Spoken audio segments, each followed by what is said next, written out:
apakah pernah ada satu komitmen dari keluarga tersangka ini untuk membantu biaya pengobatan, Bang? Kalau itu belum ada. Belum ada ya? Iya. Bang, apakah sudah ada pemikiran atau rencana untuk mengajukan tuntutan perdata, Bang? Karena dia kan masih muda ini, harapannya panjang. Ya. Dan bisa jadi si korban tidak bisa pulih seperti semula. Apakah ada pemikiran ke sana, Bang? Ya. Kalau untuk gugatan perdata, bisa saja dilakukan. Ya kan? Karena kerugian yang diderita itu nyata dan real. Proses ini masih berkesinambungan. Karena masih digali fakta-fakta yang ada. Dan jika nanti memang ada suatu fakta yang baru, dan memang bisa dijerat pasal yang lain, akan ditambahkan. Kan istilahnya seperti itu tuh.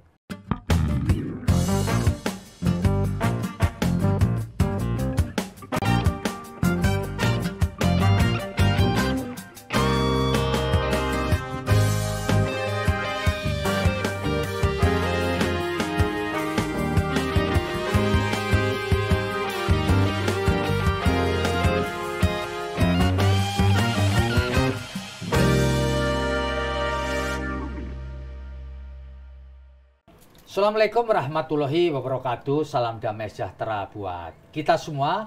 Om Swastiastu, Namo Buddhaya, dan salam kebajikan. Saya Feby Mahendra Putra, Direktur Pemberitaan Tribun Network. Tribuners, berita mengenai penganiayaan David Ozora, 17 tahun. Beliau adalah putra dari Yonatan Latumahina, ya, aktivis atau pengurus GP Ansor, memasuki hari-hari atau waktu-waktu yang sangat menentukan. Karena sampai sekarang korban ini masih belum siuman. Namun penyidik kepolisian telah menetapkan 3 orang tersangka, yaitu Mario Dandi, tersangka pelaku utama, lalu Zen, dan kemudian ada seorang perempuan namanya Agnes Gracia. Dan untuk mengetahui perkembangan dari kasus ini, telah hadir bersama dengan saya Mas atau Bang Muhammad Hamzah dari LBH GP Ansor. Dalam konteks ini beliau adalah kuasa hukum dari keluarga korban. Saya akan sapa beliau. Assalamualaikum Mas Hamzah. Waalaikumsalam warahmatullahi wabarakatuh. Terima kasih banyak sudah bersedia meluangkan waktu mengobrol dengan saya. Bang Hamzah, bisa diceritakan nggak apa perkembangan terakhir yang Bang Hamzah ketahui mengenai proses penyidikan terhadap kasus penganiayaan terhadap David Ozora ini? Silakan Mas Hamzah. Baik, perkembangan terakhir kan penyidik Polda Metro Jaya telah menaikkan status pelaku anak dari korban, anak yang berhadapan dengan hukum, menjadi anak yang berkonflik dengan hukum. Berkonflik dengan hukum istilahnya? Iya, istilahnya. Karena kan menurut Undang-Undang Sistem Peradilan Anak, ketika anak pelaku itu disebut bukan tersangka, tapi anak yang berkonflik dengan hukum. Hal itu dilakukan oleh penyidik dari Polda Metro Jaya dan Polres Jakarta Selatan berdasarkan pengembangan dan penelaahan alat-alat bukti yang sudah penyidik lakukan. Bang, sebenarnya hubungan dari anak yang bermasalah dengan hukum ini terkait dengan kasus penganiayaan ini apa ini sebenarnya? Perannya ini apa ini perannya? Kalau boleh saya tahu dan sepengetahuan dari Bang Hamzah. Iya. Karena gini, Ananda David itu tidak mengenal saudara MDS dan Sen. Yang kenal? Tidak kenal. Yang dia kenal itu adalah pelaku anak tersebut. Jadi semula yang pelaku anak ini, sebut saja AG itu, dia kenal, tapi yang lain nggak kenal. Nggak kenal. Ya. Apa hubungannya David ini sama AG, Bang? Gini, Ananda David dengan AG memang pernah dekat. Biasalah anak-anak usia seperti itu kan biasa dekat, terus pernah jauh, terus belakangan kan anak ini berpacaran. Cerita kalau yang saya dapat dari sosmed ya. Berpacaran dengan MDS. Dan memang ada kartu pelajar Ananda David di anak tersebut dan kartu pelajar anak tersebut di Ananda David. Oh, jadi saling bertukar. Saling bertukar. Ya. Nah, Abang pernah nggak mengkonfirmasi cerita ini kepada ayahnya David, Pak Yonatan Latumahina. Memang benar seperti itu. Oh, jadi menurut bapaknya juga ayahnya memang pernah tahu lah. Pernah tahu ya bahwa kedua orang ini memang saling mengenal. Berteman ya. Iya. Nah, bisa diceritakan nggak mereka itu konteksnya bisa berteman itu bagaimana, Bang? Oh, kalau itu yang lebih tahu itu Ananda David kan, yang sampai saat ini kita tahu ini hari ke-13. Ananda David masih dalam keadaan kritis. Ya. Belum sadarkan diri. Betul. Nah, apakah selama ini penyidik juga sudah memanggil pihak keluarga korban untuk memberikan keterangan, Bang? Sepanjang yang Abang tahu. Untuk dari keluarga korban belum ada. Belum ada ya? Iya. Tapi kan dari alat bukti dan olah TKP yang telah dilakukan penyidik dapat menyimpulkan kan peristiwa ini seperti apa. Ya. Ketika melakukan olah TKP dan seterusnya, apakah tim penasihat hukum dari korban ini dilibatkan, Bang? Ada. Ada ya? Ada ya? Iya. Bisa diceritakan nggak selama ini hubungan atau komunikasi pihak penasihat hukum atau kuasa hukum dari korban dengan penyidik, Bang? Dengan kepolisian gimana? Ini yang sering salah penafsiran. Jadi gini, kita selaku PH dari keluarga korban, itu sifatnya hanya membantu. Karena yang memiliki kuasa untuk menentukan seseorang itu menjadi tersangka atau apapun adalah penyidik. Ya. Sesuai aturan hukum yang berlaku. Kita tidak bisa mengintervensi seseorang harus masuk berdasarkan asumsi atau apa. Itu adalah kewenangan sepenuh penyidik. Dan penyidik pun menetapkan seseorang menjadi tersangka atau anak yang berkonflik dengan hukum pasti berdasarkan 2 alat bukti atau lebih kan. Betul. Karena jika buktinya belum cukup tidak mungkin dipaksakan. Apalagi dalam kasus ini jelas ada pelaku dari anak. Yang kalau dihukum di Indonesia itu pelaku anak ini memang ada perlakuan khusus. Seperti yang kita dengar waktu rilis di Polda Metro Jaya kan berulang kali disebutkan bahwa untuk anak ada aturan khusus. Dan tidak boleh disebut sebagai tersangka, melainkan sebagai anak yang berkonflik dengan hukum. Dan karena kasus ini juga kita jadi familiar mengenai anak yang berkonflik dengan hukum. Karena ada beberapa wartawan juga menanyakan dengan saya, kenapa perlakuannya berbeda dengan pernah ada anak di bawah umur tapi langsung disebut tersangka. Ya mudah-mudahan dari kasus ini masyarakat Indonesia dapat belajar banyak lah bahwa untuk anak yang menjadi pelaku itu perlakuannya memang berbeda dan tidak boleh langsung ditahan. Karena diatur dalam Undang-Undang Sistem Peradilan Anak. Bang, kalau boleh saya tanya, Bang, Abang pernah bertemu langsung dengan para tersangka dan anak yang berkonflik dengan hukum ini enggak? Kalau saya pribadi belum. Belum ya? Karena waktu kejadian awal itu kan di Polsek Pesanggerahan, saya sedang di luar kota. Iya. Nah, tadi sampai sekarang Abang belum pernah bertemu dengan 2 orang tersangka dan anak yang berkonflik dengan hukum ini belum ya, Bang? Belum. Abang sudah pernah melihat kondisi langsung dari korban, Bang? Pernah. Berapa kali, Bang? Melihat langsung kondisi korban? Kalau melihat langsung hanya baru 2 kali. Ya, baru 2 kali. Tapi saya lebih sering dapat update dari orang tuanya langsung. Karena kan seperti kita tahu untuk masuk ICU itu kan tidak boleh. Karena takut menularkan penyakit kan dari luar. Karena saat ini kan Ananda David ini lagi kritis dan butuh penanganan yang serius. Jadi memang dibatasi, tidak boleh sembarangan orang masuk. Saya pernah melihatnya itu ketika dipindahkan dari Rumah Sakit Medika ke Rumah Sakit Mayapada. Kebetulan malam itu saya ada di sana. Bang, kalau boleh saya tahu, ini kan untuk recovery atau pengobatan si korban ini kan biayanya nggak ringan ini, Bang. Betul? Iya, betul. Jadi yang nanggung ini siapa? Nah, kebetulan kita sahabat Joe ini adalah anggota dari GP Ansor. Jadi kita dari GP Ansor menanggung biaya itu semua. Jadi selama ini biaya itu ditanggung GP Ansor? Iya. Tidak ada pihak lain yang bantu, Bang? Oh, itu saya kurang tahu. Tapi dari menurut aturan hukum, ya kan, itu mempunyai hak untuk restitusi. mengenai biaya korban. Itu direstitusi kepada siapa? Melalui LPSK nanti akan membantu. Oh, LPSK ya. Jadi nanti sementara ini GP Ansor yang membiayai. Nanti memang menurut aturan bisa direstitusi kalau statusnya adalah dalam konteks di perlindungan LPSK gitu ya. Tapi kalau untuk saat ini ya kita sedang fokus memberikan pengobatan yang terbaik terhadap Ananda David. Ya. Bang, boleh cerita nggak? Apakah pernah ada satu komitmen dari keluarga tersangka ini untuk membantu biaya pengobatan, Bang? Kalau itu belum ada. Belum ada ya? Iya. Jadi selama ini seluruh pengobatan dilakukan dibiayai oleh GP Ansor ya. Belum ada pihak lain ya? Belum ada. Termasuk keluarga tersangka. Pelaku, iya. Belum ya, belum. Bang? Dan kita juga mampu kok untuk membiayai sendiri. Oh gitu ya? Iya.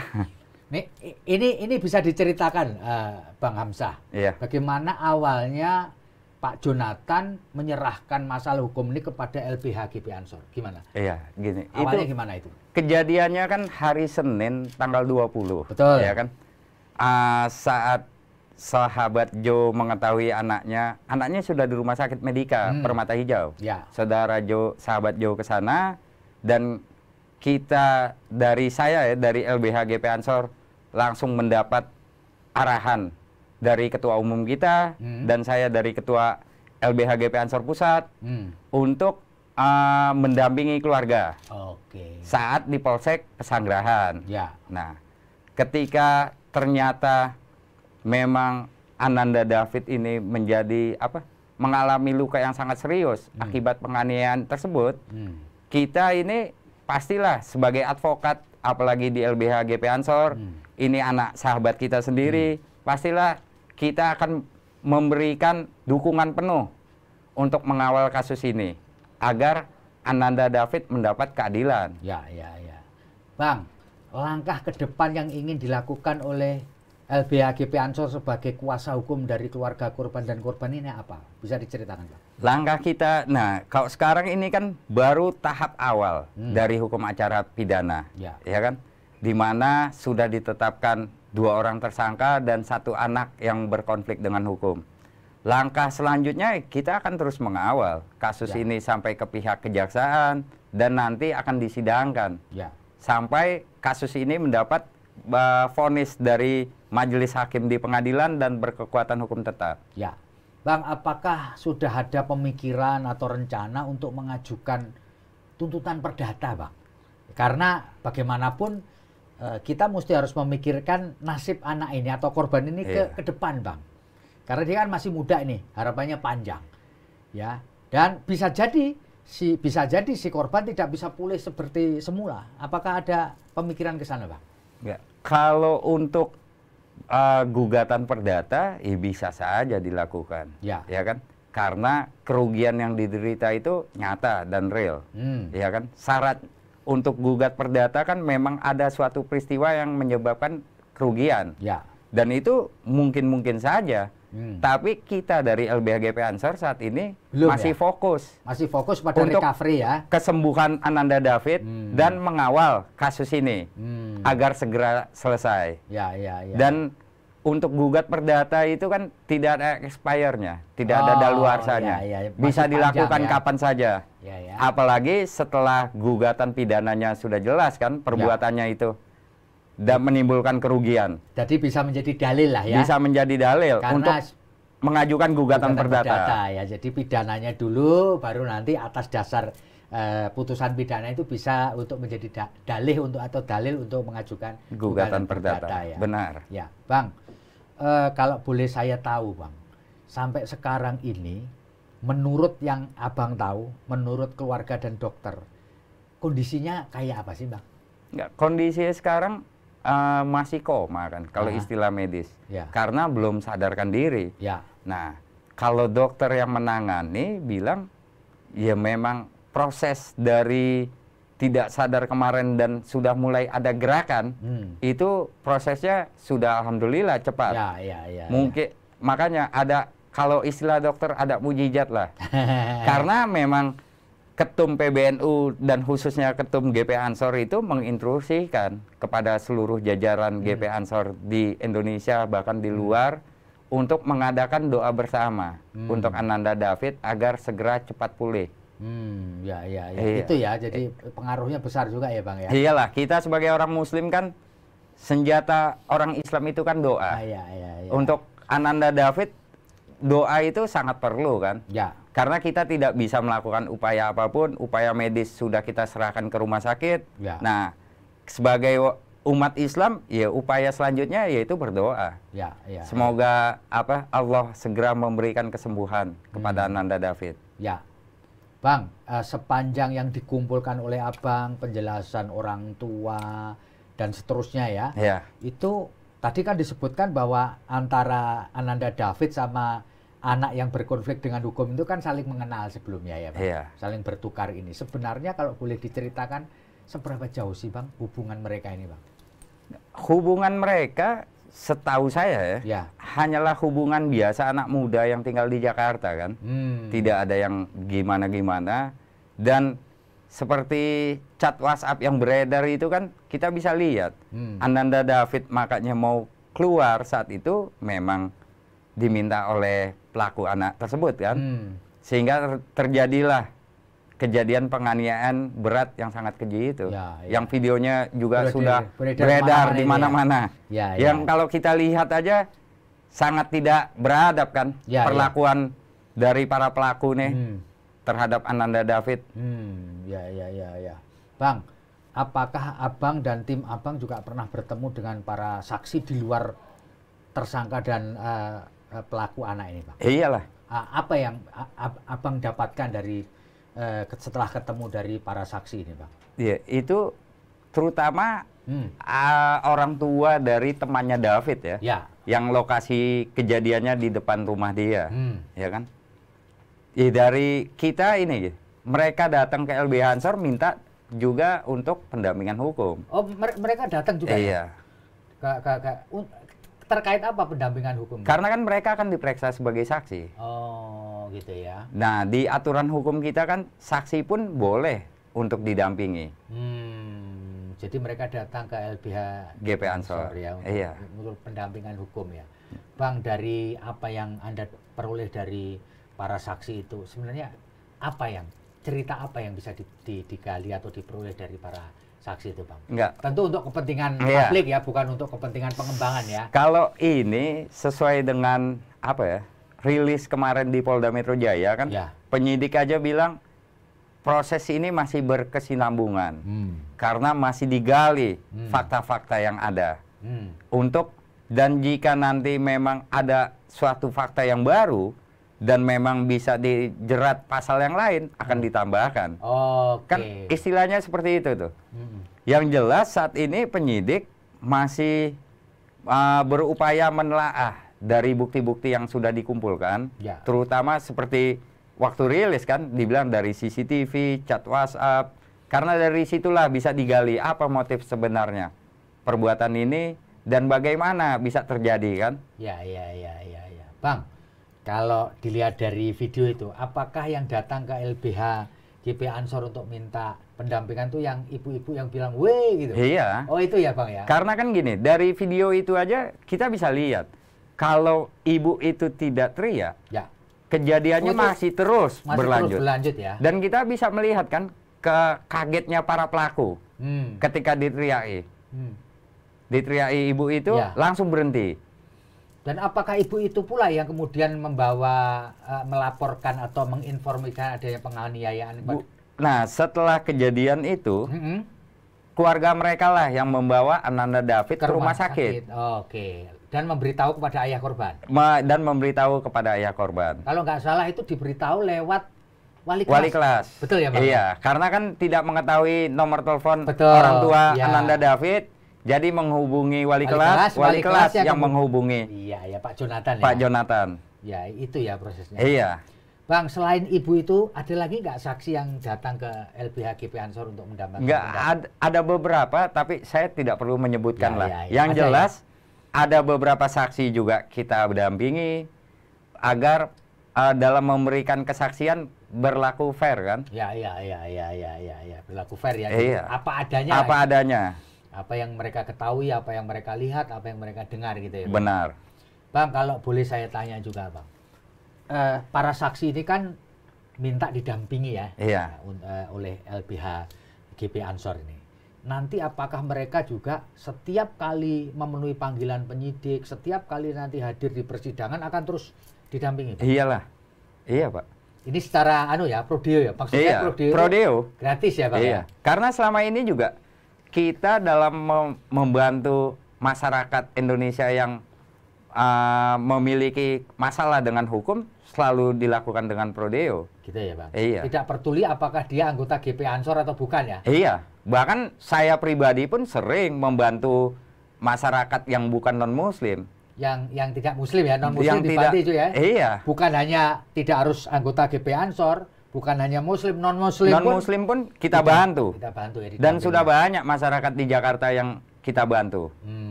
Secara prodeo. Secara prodeo. Ya. Bang, apa yang ingin Abang katakan atau bisa Abang katakan terkait dengan perkara ini kepada masyarakat pembaca kita, Bang? Apa pesan Anda terkait dengan masalah ini, Bang? Ya, masalah ini membuat kita belajar bahwa memang di masyarakat kita nih banyak kejadian kekerasan terhadap anak. Dan sebenarnya untuk mengontrol itu peran masyarakat lah yang peduli terhadap lingkungannya agar hal-hal seperti ini tidak terjadi. Dan kalaupun ada terjadi, siapapun pelakunya nggak perlu takut. Karena undang-undang kita menjamin untuk hal-hal seperti itu. Dan jika ada istilahnya intervensi atau semacamnya, negara tuh menyediakan lembaga LPSK untuk perlindungan saksi dan korban. Gitu ya, Pak. Iya. Itu harusnya bisa dimanfaatkan optimal gitu. Iya, tapi kan selama ini banyak masyarakat yang nggak paham untuk masalah seperti itu. Ya. Sehingga tidak bisa memanfaatkan lembaga negara yang ada secara optimal gitu. Benar. Ya gitu ya, Bang ya. Iya. Bang, ini sebagai pamuncak atau pamungkas dari pertanyaan saya kepada Abang.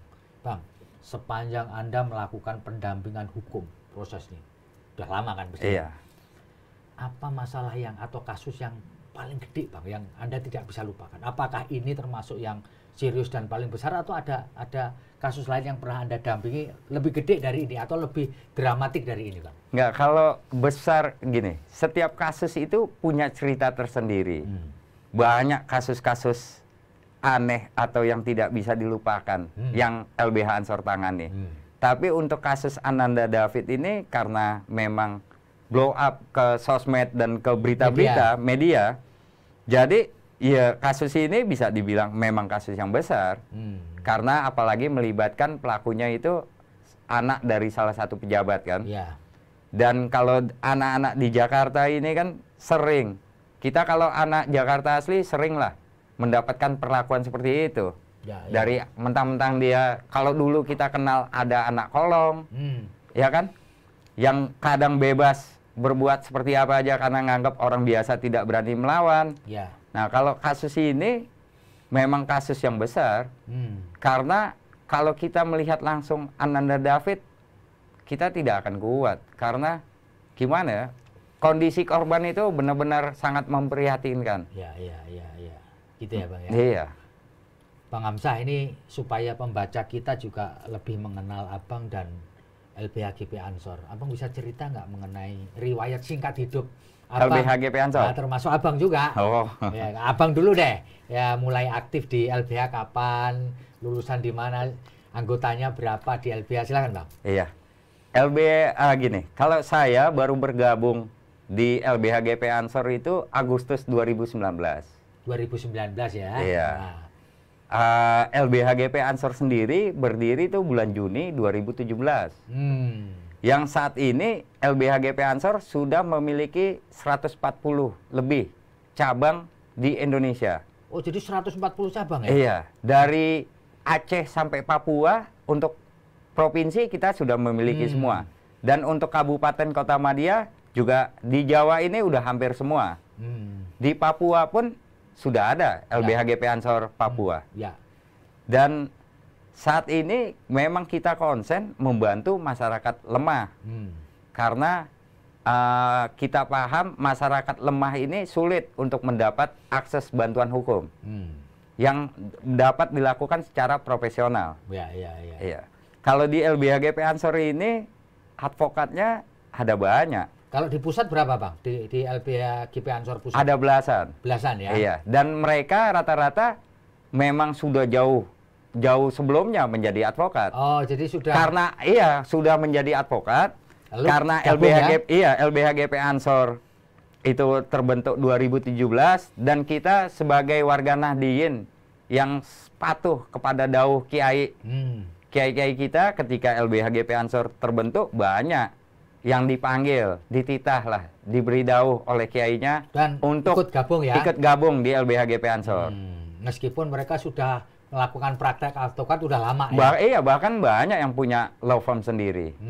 Iya. Seperti saya pun, saya kerja di law firm dari 2012. Ya. 2019 saya baru gabung ke LBH GP Ansor. Jadi sebelumnya sudah menjalankan praktik sebagai pengacara ya. Iya. Ya itu ya Bang.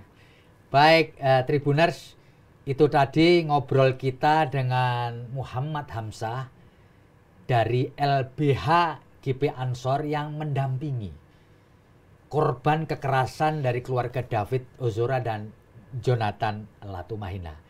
Kita berharap korban bisa segera pulih kembali ya Bang ya. Iya. Ya, untuk segera bisa menjalani proses dan bisa memberikan keterangan kepada penyidik tentunya ya. Karena dia adalah saksi korban. Terima kasih Bang atas ngobrol kita dalam kesempatan hari ini. Ya, sama-sama, saya Pak. Feby Mahendra Putra pamit undur diri. Assalamualaikum warahmatullahi wabarakatuh. Salam damai sejahtera buat kita semua. Om Santi Santi Om. Namo Buddhaya, salam kebajikan dan jangan lupa tetap jaga kesehatan.